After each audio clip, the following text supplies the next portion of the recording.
Hi, my name is Dave Shear. I'm going to be talking about intertrochanteric and subtrochanteric fractures.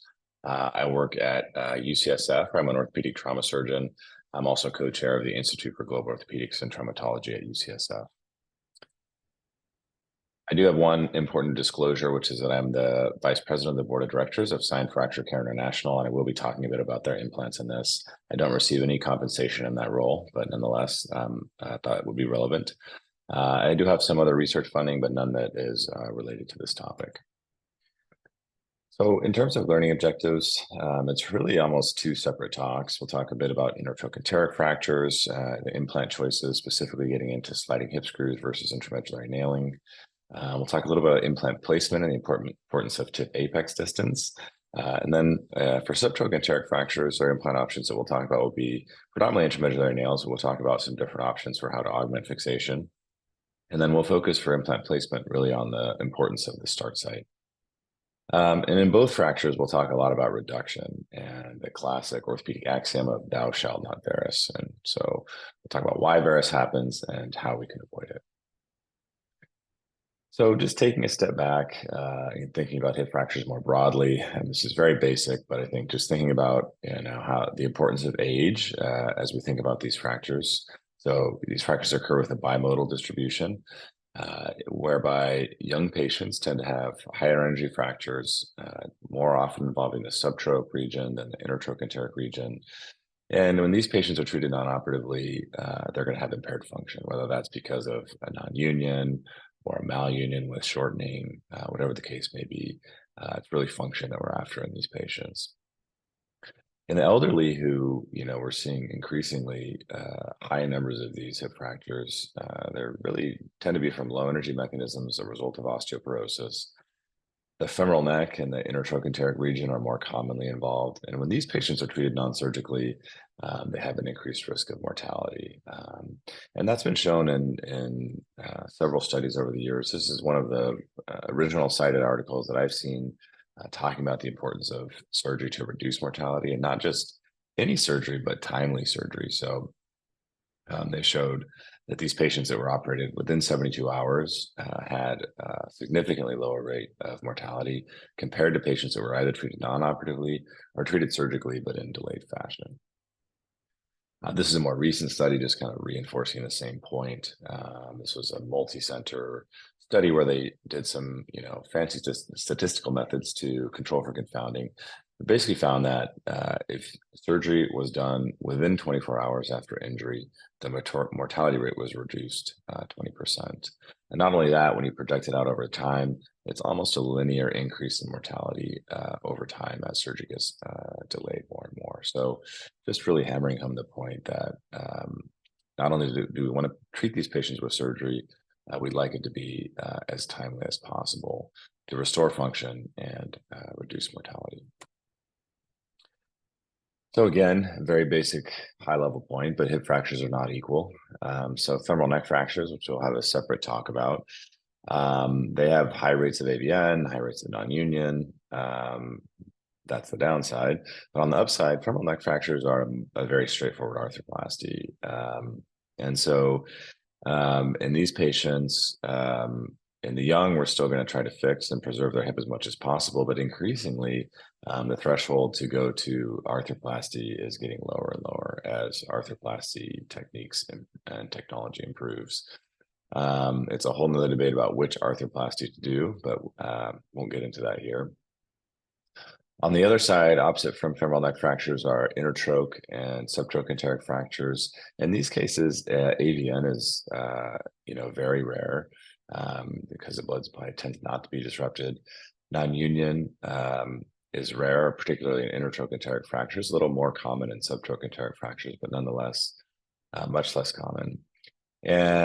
But arthroplasty is much more complex. The abductor insertion on the trochanter is often involved. The calcar region that supports an arthroplasty is not present.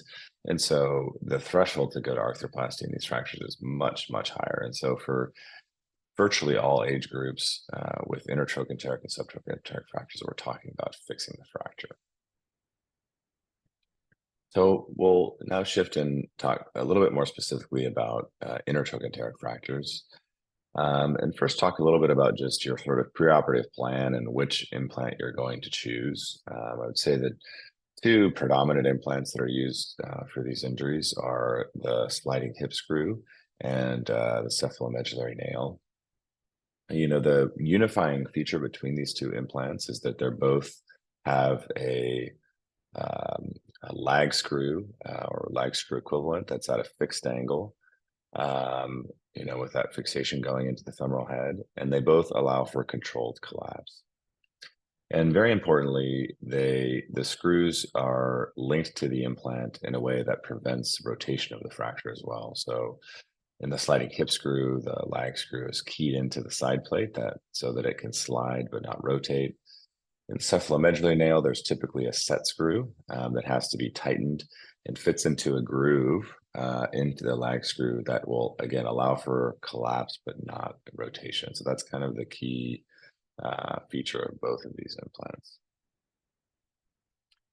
And these have been compared, you could say ad nauseum. I mean, there's been, in this Cochrane review that's getting older now, there were at that time 43 RCTs comparing intermediary nails to sliding hip screws, and they found no difference. The only real, difference that they've ever found, and this was really with the older short cephalomedullary nails, was a higher risk of fracture. And that seems to be washing out now with newer short nail implants. So really no difference when you look at all intertrochanteric fractures lumped together. So why would we even consider using the higher cost cephalomedullary nails? Well, it really gets into fracture stability, and kind of the key message is that these fractures are not all created equal. And we'll get into some of the features of what differentiates these fractures and why the pattern is so important. So there's a classification system for intertrochanteric fractures called the Evans classifications. I don't think it's one that is commonly used in communication, but it does outline kind of the key aspects of the fracture that dictate stability. So the first and often most commonly talked about is posterior-medial comminution in the area of the lesser trochanter. That area is very important as a support against varus collapse of the fracture. The other two are the fractures involving the greater trochanter and fracture obliquity. And these are both, I would argue, linked in a way in that they both help you determine whether the lateral wall is intact or not, the integrity of the lateral wall of the proximal femur. And why is that important when we're talking about implant choice? So here's a fracture. This is a normal obliquity fracture where the lateral wall of the proximal femur appears to be intact. And it's treated with a sliding hip screw. And provided that lateral wall is intact, then this fracture can, as the patient weight bears, there can be this controlled collapse and compression of the fracture site. The fracture will share the load and it can compress and go on to heal uneventfully. Unfortunately, and what happened in this particular case is there actually, during the implant insertion, there is a fracture of the lateral wall that you can see if you look closely here. And because of that, there's nothing to stop the fracture from collapsing. So what happens is the proximal fragment continues to collapse and the shaft medializes, and you get a progressive failure and ultimately cut out of a fracture in this case. And so this is called excessive collapse and shaft medialization. And this is really dictated primarily by the integrity of the lateral wall. And what this case also illustrates is that it's not always evident on your preoperative imaging. It may be that the lateral wall appears to be intact, but it can fracture intraoperatively. This study looked at the thickness of the lateral wall and could you predict that? And so they found that if you measured the thickness of the lateral wall at a point 3 centimeters distal to the vastus ridge, if that distance was less than 20 millimeters, then there was a high risk of fracture, and essentially, which converts it essentially to a reverse oblique fracture. Although the posterior-medial comminution is not directly rated to the integrity of the lateral wall, as it gets bigger, the lateral wall does get thinner, and so it does play a role in this sort of thickness of the lateral wall and ultimately its integrity. But really what drives the decision between the sliding hip screw and the nail is not post-trapezial comminution per se, but it's the integrity of the lateral wall that's the driving part of the decision. So how do we prevent excessive medialization? Well, as I've stated, we got to choose the right implant. So one option is to use an intermedullary nail. So if you put an intermedullary nail there, even if the lateral wall is not intact, the proximal fragment can only collapse until it contacts the nail itself. So you could think of the nail essentially substituting for the lateral wall, and that will prevent collapse, prevent shaft medialization.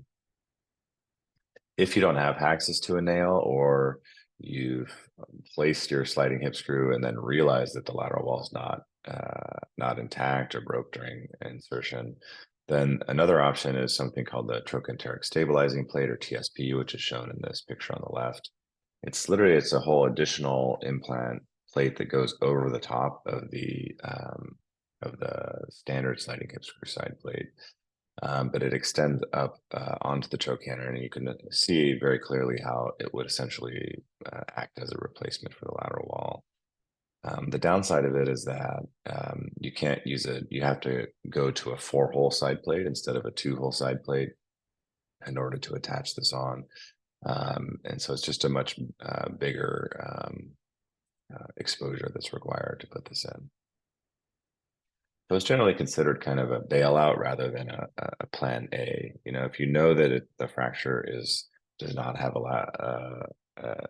a lateral wall that's intact or that's at high risk of fracture, then those are the cases where you really ought to just go for a nail from the beginning. And this is supported actually by a more recent meta-analysis where they specifically looked at randomized trials involving unstable fractures, which they defined as the 31A, 2.2, and 2.3 fractures.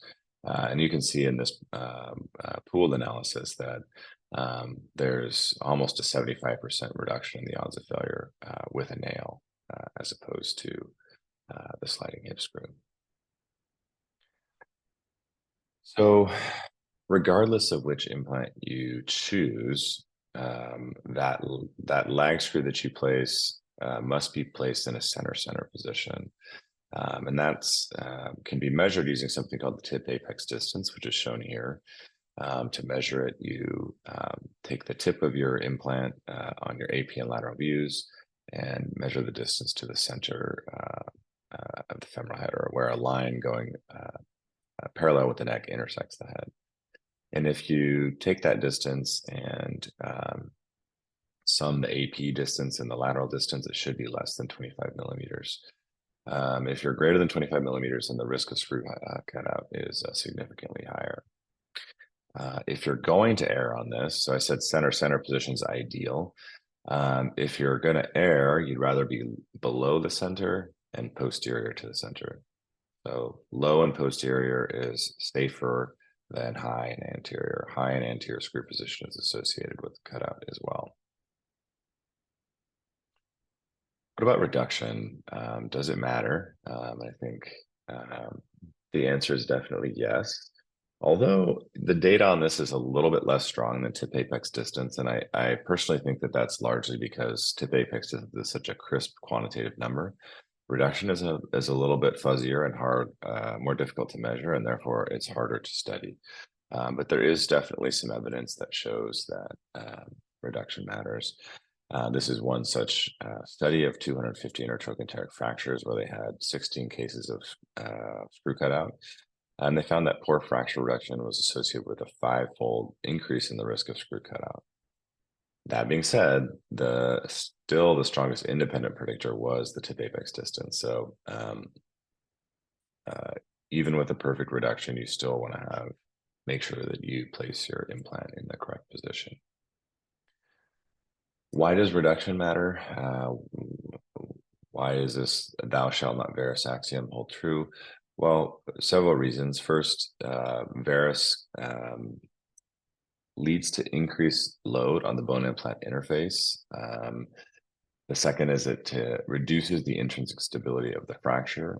And then the third, which is probably maybe less intuitive, but it's associated with worse tip apex distance.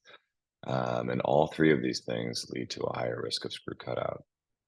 And just to show what I mean by that last point, so if your fracture is in varus, which here's a fracture, a C-arm shot of a varus reduction, and your nail goes down, and remember that your screw is at a fixed angle relative to your nail. So as the fracture goes into increasing varus, there becomes a point where you cannot,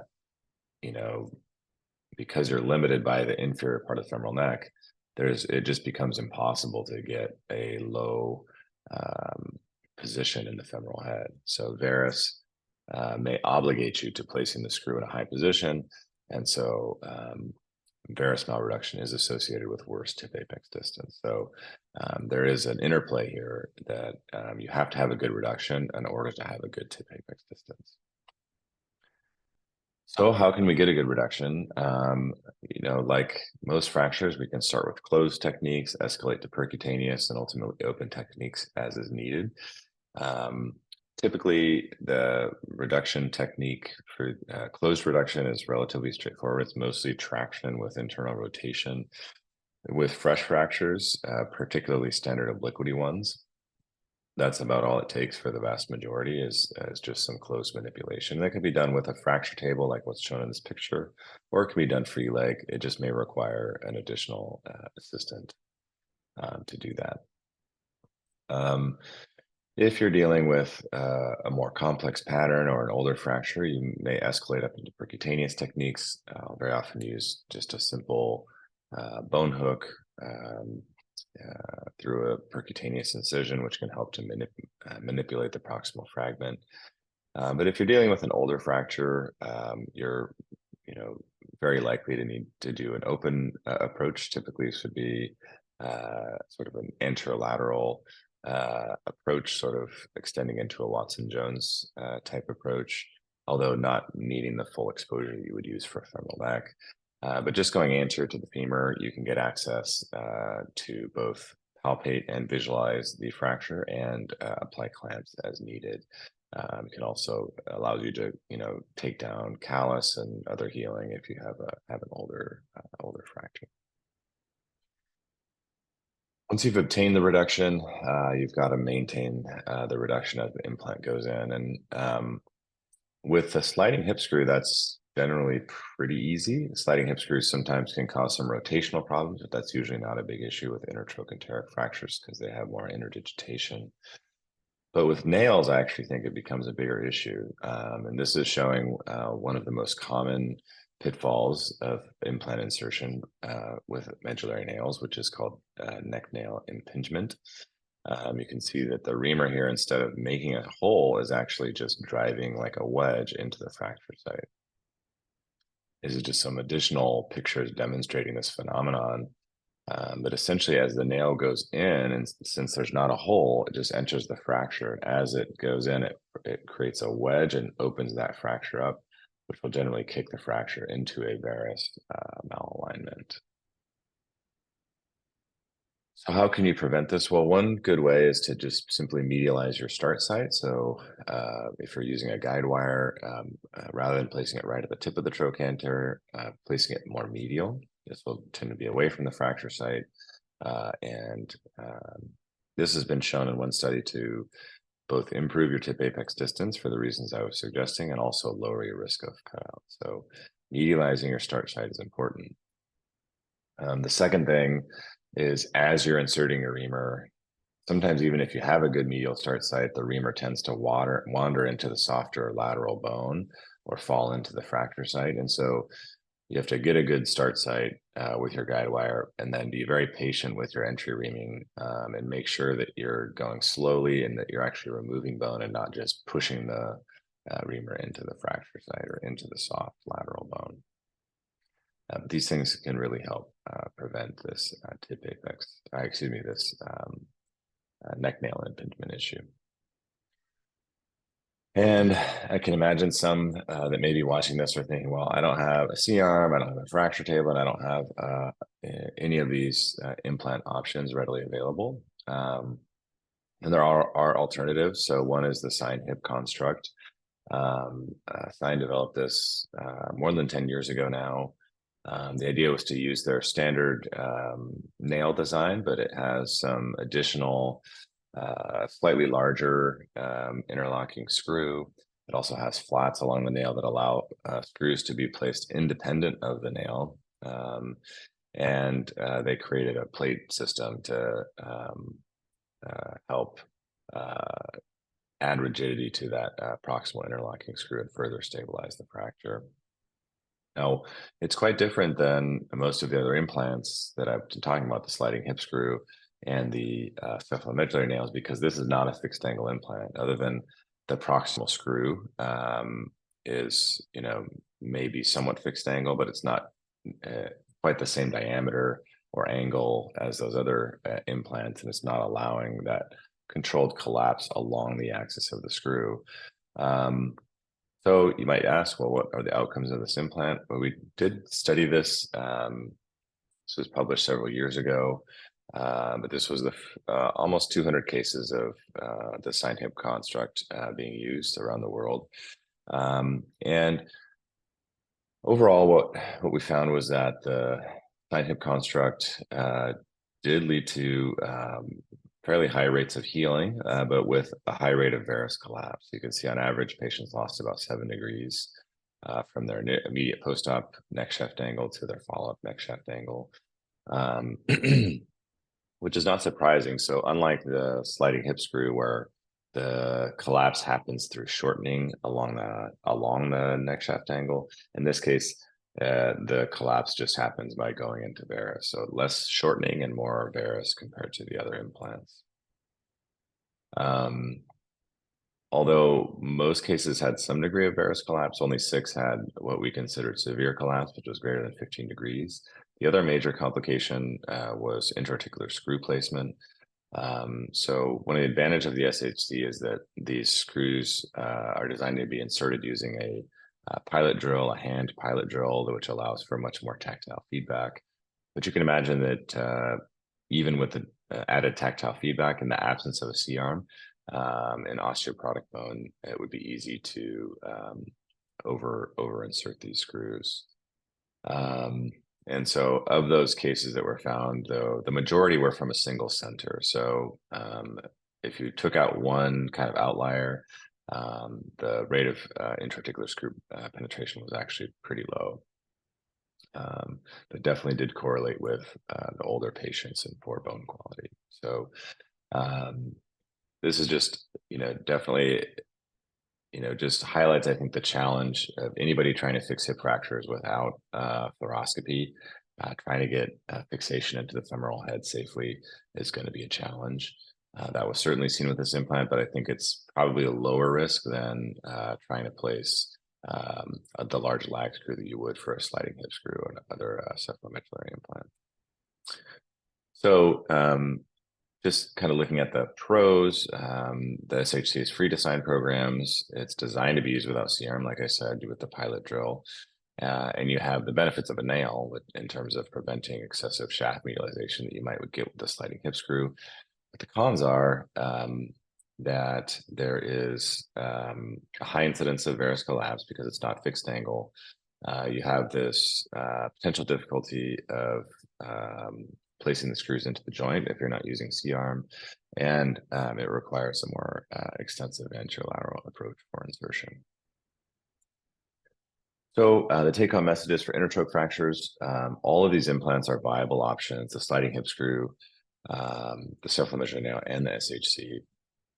But you really want to look closely at that lateral wall. Whether it's because of a greater trochanter fracture, a thin lateral wall, or a reverse oblique fracture, you really should strongly consider using a medullary nail rather than the screw and side place construct. And then just remember that regardless of which implant you choose, varus malreduction and a tip apex distance of more than 25 millimeters are associated with increased rates of failure.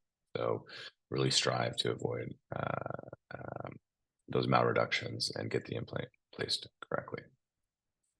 Okay, so subtrochanteric fractures, a lot of similar themes, but some specific issues that are different than intertrochanteric fractures that we'll dig into. So What can we control? So similar to the intertrochanteric, we'll talk a little bit about implant choice. We'll talk about reduction quality, which I think is paramount importance in these injuries, and then implant placement. So, I think the mainstay options for subtrochanteric fractures were because these obviously the lateral wall is not intact in a subtrochanteric fracture. These are not good for a sliding hip screw, so we're going to take that off the table. And just say that really the main implant options are intramedullary nails that have some kind of cephalomedullary fixation. And for completeness sake, I've added the blade plate, the 95-degree angled blade plate. But I would say that that's really fallen out of favor. I include it because it's a little bit lower cost option, but because it's not load sharing, they tend not to do well, particularly in more comminuted subtrochanteric fractures, and they require a much more extensile exposure. So really, nails have become the predominant implant for these injuries.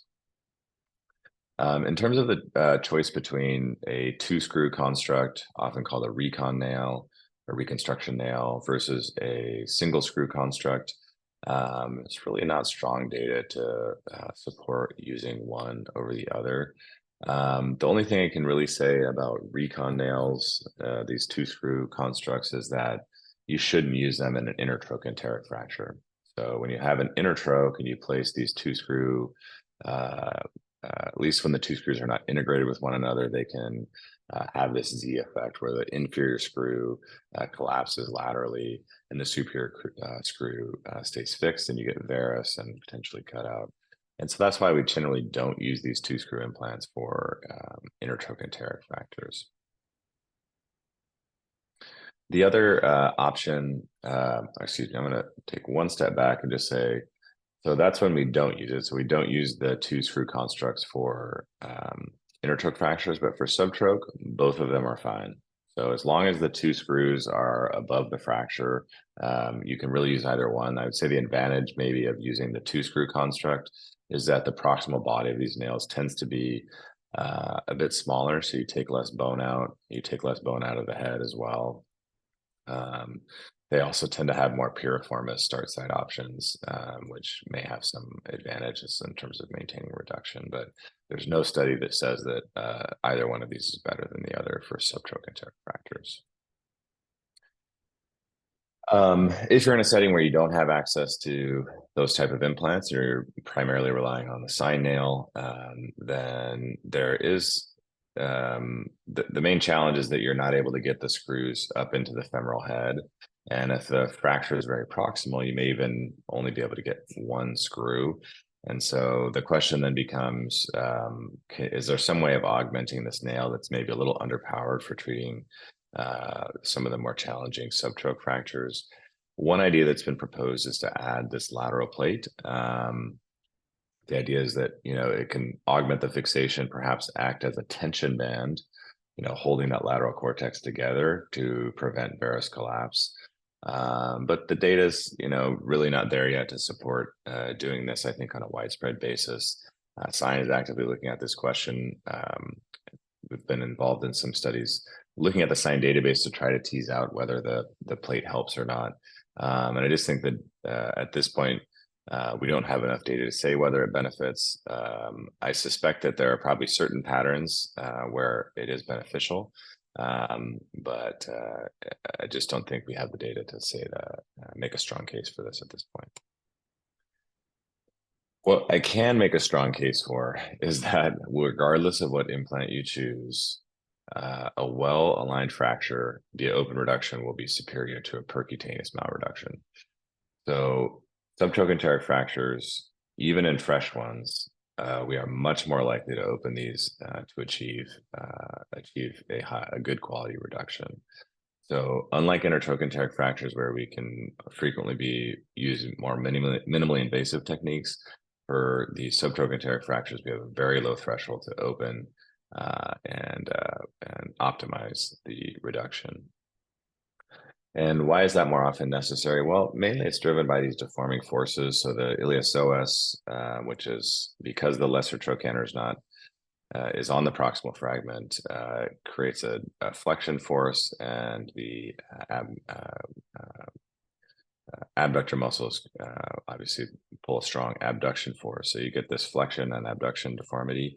And what that means is that the harder you pull, sometimes the worse this deformity gets. So unlike an intertroch where you can often just pull traction, internal rotation, and it lines up, subtrochanteric fractures, that's very often not the case because of these very powerful deforming forces.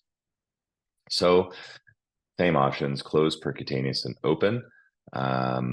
In closed reduction, you can do different techniques to try to match the distal fragment to the proximal fragment. So in addition to the traction, you can try to flex the leg a little bit more, and that may have some benefit. This can be done on a fracture table or free leg. I personally much prefer what's shown in the top image there, which is a free leg nailing technique. This allows you a lot of ability to manipulate the leg. You can place a traction pin in the distal femur and just use a sterile rope and hang weights off the end. And that's my preferred technique. Another option is to do lateral position. A real advantage with the lateral position is that it's very easy to flex and match the distal fragment to the proximal fragment because you can flex the hip very easily. It also naturally leads to some adduction of the leg, which makes nail insertion more straightforward. And if you need to open, being in lateral position is a very comfortable and convenient position to be in for doing an open approach to the femur. Regardless of which position you're in, the odds of getting a really good closed reduction in a subtrochanteric fracture without any additional tools is relatively low. And so if you have a fresh fracture, we really often will use some percutaneous tools to try to do this. So I love the balls, like what's shown in these fluoro images, using a ball spike and a shoulder hook through very small incisions to try to realign the fracture prior to implant insertion. You can also use collinear clamps. Excuse me, you can place Schantz pins into the proximal fragment to manipulate and address the flexion abduction deformity. You can also use blocking screws. So a proximal medial blocking screw will tend to reduce the varus deformity as well. So a lot of different percutaneous options, but all of them require fluoroscopy and generally require a relatively fresh fracture. Open reduction, even with fresh fractures and fluoroscopy, is still as often necessary. If you're dealing with a delayed subtrochanteric fracture, you're pretty much always going to have to open. It's a very straightforward lateral approach with vastus elevation. Once you're open, you want to have some large either point-to-point or large lobster clamps are very helpful.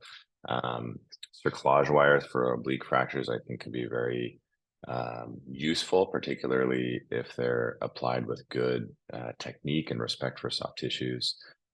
These can be really beneficial.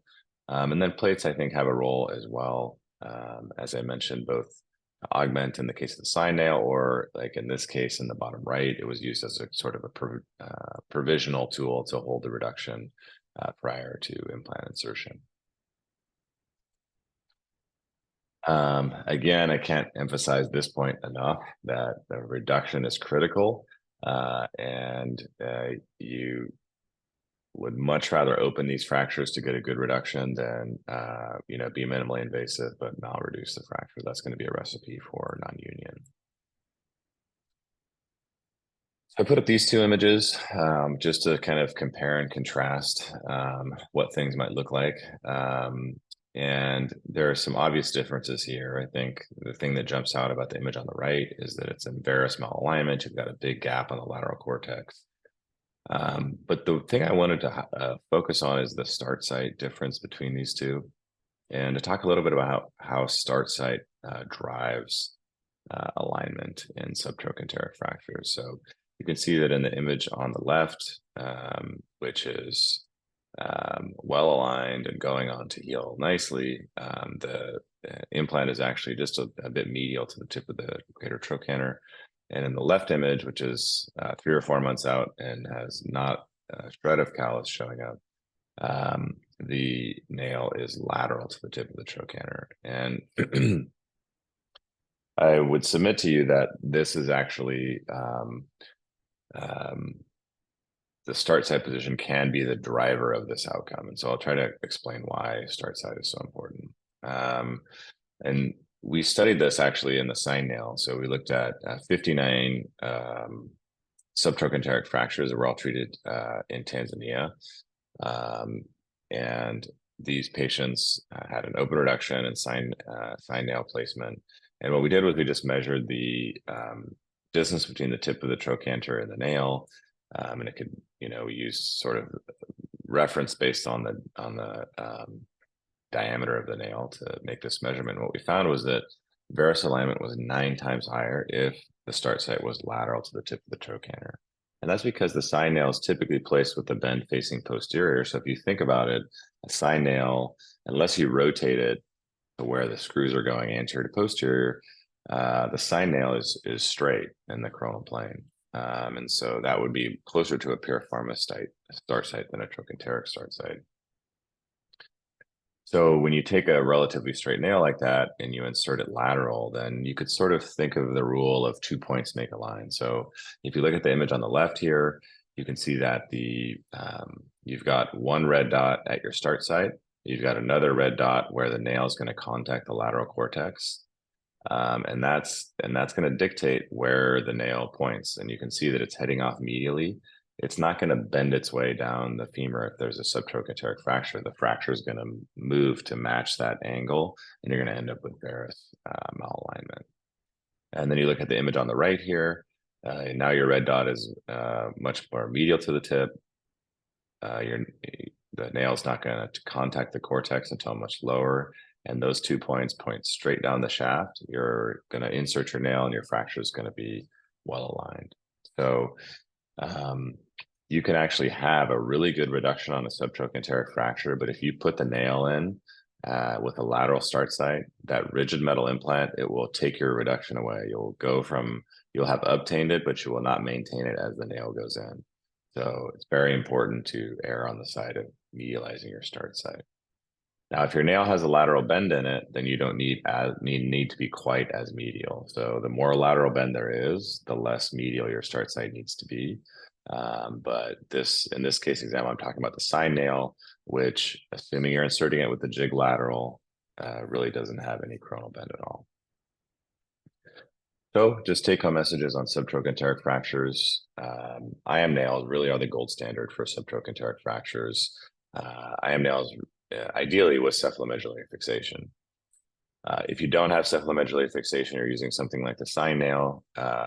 One option may be to use plate augmentation, but the data is kind of to be determined. The more important, I think, factor actually is the quality of a reduction, and a good quality reduction, even if it requires an open technique, cerclage cables, clamps, is much, much better than trying to do something minimally invasive and ending up with a malreduced fracture. You really want to try to get these as anatomic as possible. And then the last key point, once you've obtained that reduction by whatever means that you've used, think about medializing your start site to prevent kicking your fracture into varus as the implant goes in and ending up with a non-union. So thank you. Happy to, if there are any questions about this talk, feel free to reach out to my email. It's just my first last name at ucsf.edu. I really want to thank Kieran and his team at the Harvard Global Orthopedics Collaborative for allowing me to be a part of this webinar. Very excited to participate. Also, of course, want to thank the organizations that I work with, Sign Fracture Care International and the Institute for Global Orthopedics and Traumatology at UCSF. Thank you.